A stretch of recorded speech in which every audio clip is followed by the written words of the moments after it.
But this should be occasionally, not the other way around. You see what I'm saying? Usually it's good things for reminders, and sometimes some dunya things which will lighten us up a little bit, because Islam does not make it difficult for you to live. We all have a good time, and the biggest evidence that we always laugh during these lectures. Because during the talk, there are things which may make us entertain to some extent, and all praise is due to Allah for the facilitation. The last example I would like to share with you concerning the Prophet ﷺ and his attitude concerning the Ummah is on the Day of Judgment.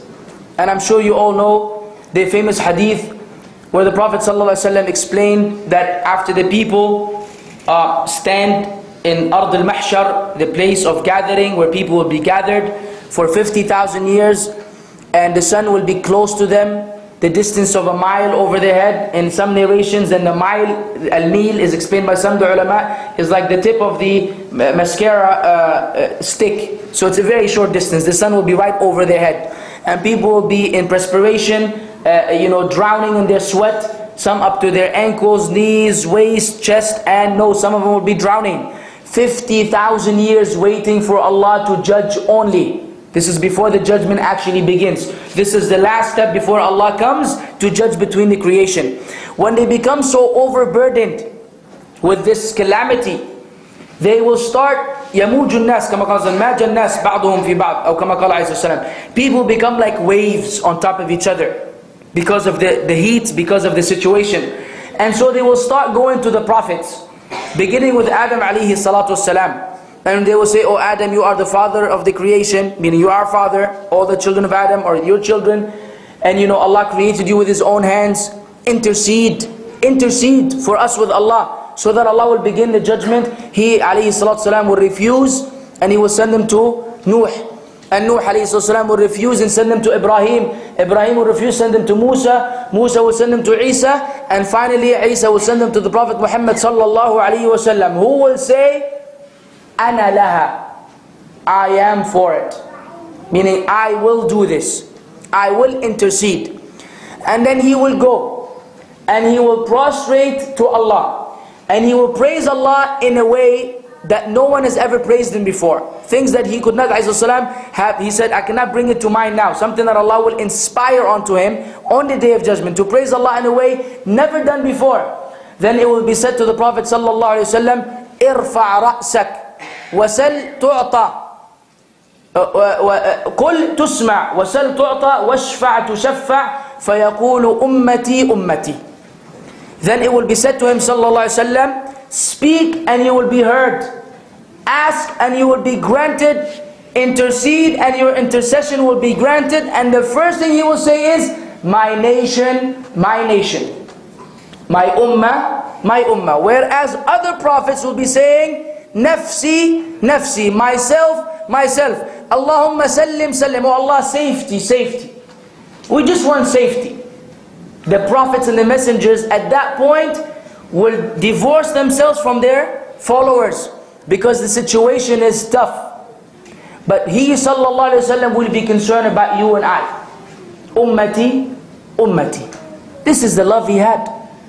This is the reality. And it is very unfortunate how we pay Him back. Remember, I spoke about gratefulness in the beginning, about gratitude in the beginning, about the quality of having to give someone back what they gave to you. What do we give them back, sallallahu alaihi wasallam?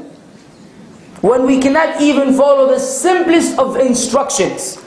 When every time we bring the sunnah to someone, we must have a 6-hour debate and negotiation of why I don't have to follow this sunnah.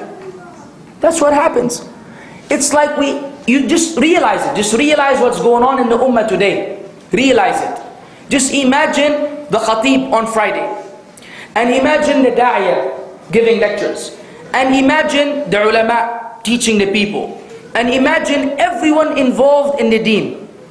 It is as if there are two opposing parties.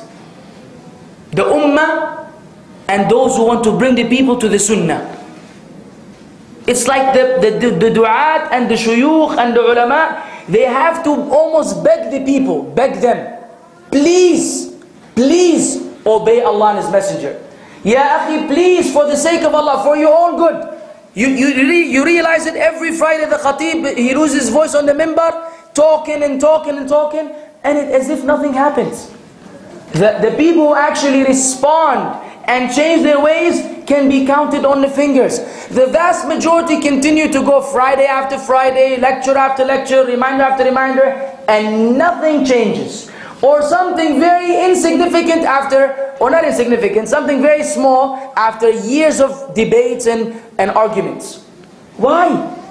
Why do we have to be in this situation? Why does someone have to beg you and beg me to follow the sunnah? Why? Why can't we love him sallallahu alaihi wasallam the way we're supposed to love him, and we look forward to obeying him without anyone telling us to do so? Why? Why are we in this particular situation? We have to ask ourselves, what's going on in this world? What's going on in this world? Where do we think we're going? What is waiting for us? What will be the currency on the day of judgment?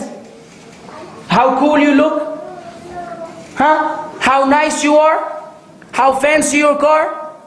How high your grades? How lofty your status among the people? No. Your good deeds. Period. And good deeds is obeying Allah and His Messenger. Period. This is all we bring in with us on the day of judgment. So why would we come with a loss? The point I'm trying to make here is that when you go through these lectures and you hear these reminders, don't put yourself in this situation. Let us not put ourselves in this situation where the reminder goes from this ear and goes out of that one. This is not befitting. Wallahi. We shouldn't have to be begged to follow the sunnah. Because if we truly understood his keenness sallallahu alayhi wasallam, then we would look forward to show gratefulness in return by doing that which he commanded us to do. And when we do so, we'll be attaining Allah's love, because Allah said in the Quran, قُلْ إِن كُنْتُمْ تُحِبُّونَ اللَّهِ فَاتَّبِعُونِي يُحْبِبْكُمُ اللَّهِ. Say, if you truly love Allah, follow me, Allah will love you. What better than that? What is better than that in this world? That you walk upon the surface of the earth and you are someone whom Allah loves. Amazing. Amazing. Not a king, not your parents, not the people in school, not your colleagues, your friends. No, no, no. Allah. The one who doesn't need you, doesn't need me, doesn't need the universe, doesn't need anything. However, He loves you.